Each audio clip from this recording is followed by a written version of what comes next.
Before you judge me and think of me as an animal, give me a chance and hear me out. I walked into the house I called my home, but it didn't feel like it anymore.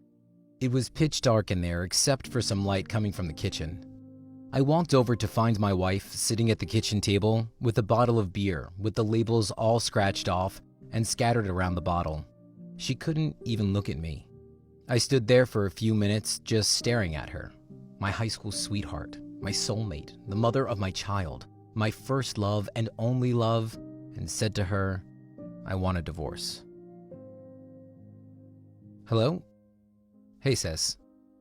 No, I didn't go to the Halloween party.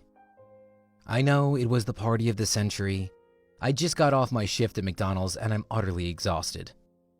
What friends? Do I have to? Okay, I'll come meet your friends, but if I want to leave, you have to let me, okay? Okay. Bye. I rang the doorbell waiting for Kelly to open the door.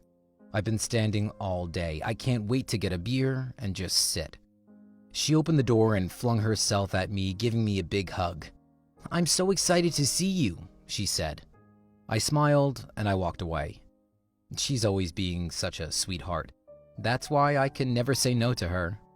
Okay, follow me, she said with a knowing smile. In her living room were two girls in costume. I didn't think anything of it until I got closer. Just as I was about to step into the living room, I saw her. She completely took my breath away. There she was on the love seat, the most beautiful pimp I had ever seen. Her sister was in another chair, dressed as a prostitute. My heart was beating faster than a racehorse. It was, as cliché as it sounds, it was love at first sight. But then I suddenly became very aware of the fact that I just got off my shift and must have smelled like stale French fries. Smart enough to know that stale French fries are not exactly sexy, I decided to quickly go freshen up before sitting down. When I got back, I went to sit beside the pimp. The whole time I was there, I was blushing, and I didn't speak a word to her. I honestly didn't know what to say. Out of the whole 2 hours, the only thing I said to her was, "Could you pass the ashtray?" Yeah, okay. Flirting was not my strongest asset. But time went by, 2 hours to be exact, and they had to leave. The prostitute said, well, it's getting past this one's bedtime. I could see the anger and embarrassment in the pimp's eyes after her sister said that. She gave her a look that could kill. They proceeded to get up and leave. My mind was racing of something to say before this beautiful woman walks out of my life. After she was out the door, I managed to yell, "What's your name?" Yeah, we sat there for 2 hours, and I didn't even ask her name. She smiled shyly and responded, "Mara Leanne." She started to give me a name, then stuttered to say Leanne. That was it. I didn't see her again. 3 months later, I got a call when I was at work from Kelly. "What's up? I'm working." She giggled, but didn't say anything. "Kels, I'm working. What's up?" "I got her number. I got Leanne's number." My eyes opened wide, and I almost dropped the mop. "I'm gonna text it to you. Call her now," Kelly said. I smiled from ear to ear and hung up the phone, staring at it, waiting for the telephone number to appear. And when it did, I immediately called her. We set up our first date on that call, which actually was on my 18th birthday. After we started dating, we were always inseparable.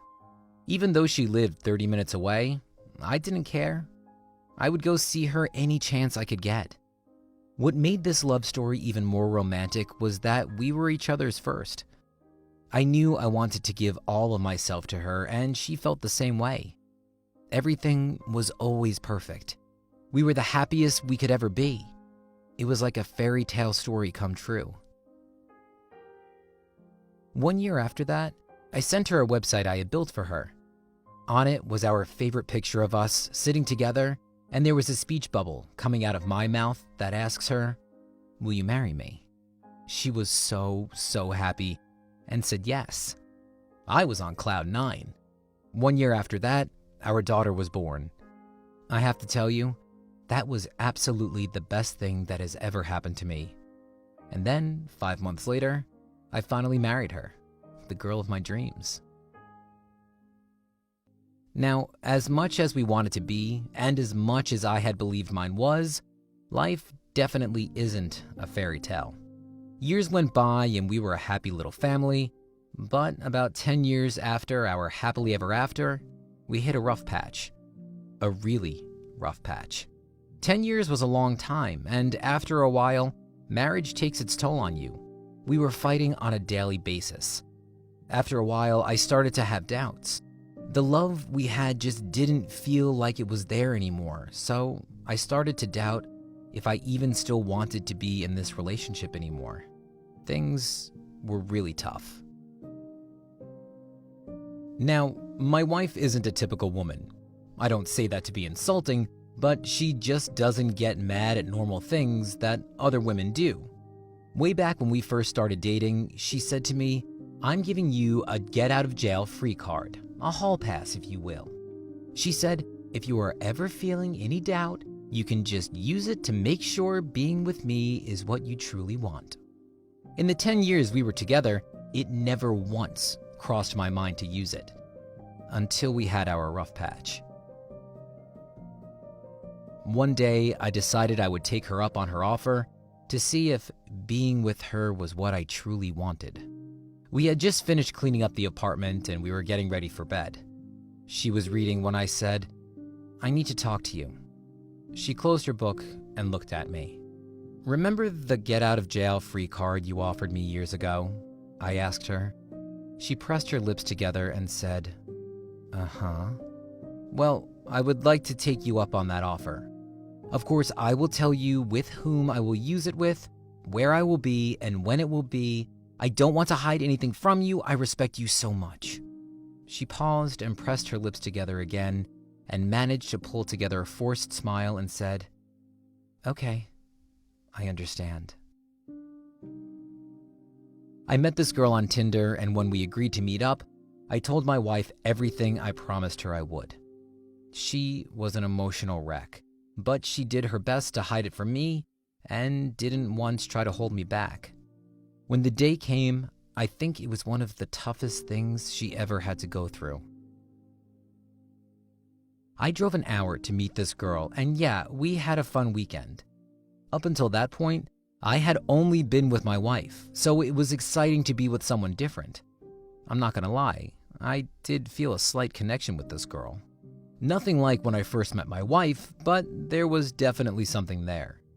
We had such a great time that when I compared what I was feeling towards her to what my marriage had come to be, I thought for sure my marriage must have fizzled out and was at its end.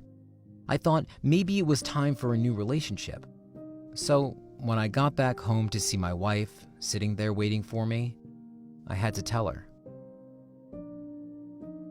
I told my wife I wanted a divorce, and naturally she was heartbroken. And even though you may think I'm a monster, I did sympathize with her. I was in my new relationship, expecting it to be the way my relationship with my wife started, but the more I was away from her, the more empty I felt. Even through all the hard times we had, and there were some very hard times, I still felt love for her. In fact, I missed her like crazy. After spending time with this new woman and seeing her maturity come out, I realized more and more what I had given up. I kept thinking about how good I had it with my wife. The couple of years that led to our rough patch was pretty tough. They were pretty bad. I mean, I wasn't good to my wife. She wasn't good to me, but after leaving her and being with this other woman, all I was thinking about was my amazing wife. I wasn't thinking about this other woman at all. One day I was thinking about the first time I met my wife and how my heart was racing and all the feelings and emotions came rushing back. I knew at that point that I had made a huge mistake. My wife was all I ever wanted. Now, all this happened over the course of 3 months. I went back to her, but it was those 3 months that saved our marriage. If I wouldn't have done this, my wife and I probably would still be bitter towards each other. Things would have just gotten worse, and we would probably most likely be divorced. It made us both realize what we had and reminded us the feelings we had for one another. I asked her to have me back, and we agreed to go to marriage counseling. Okay, it didn't work because the counselor was super religious and we are atheist. However, it didn't stop us from fighting for our marriage. We would talk about our feelings to each other, and eventually things got better, and we got through it. And now we are happily married. Yes, happily married. Even my wife will tell you that this whole thing saved our marriage. That it was the best thing to happen to the both of us. Believe me, our marriage wouldn't have survived otherwise.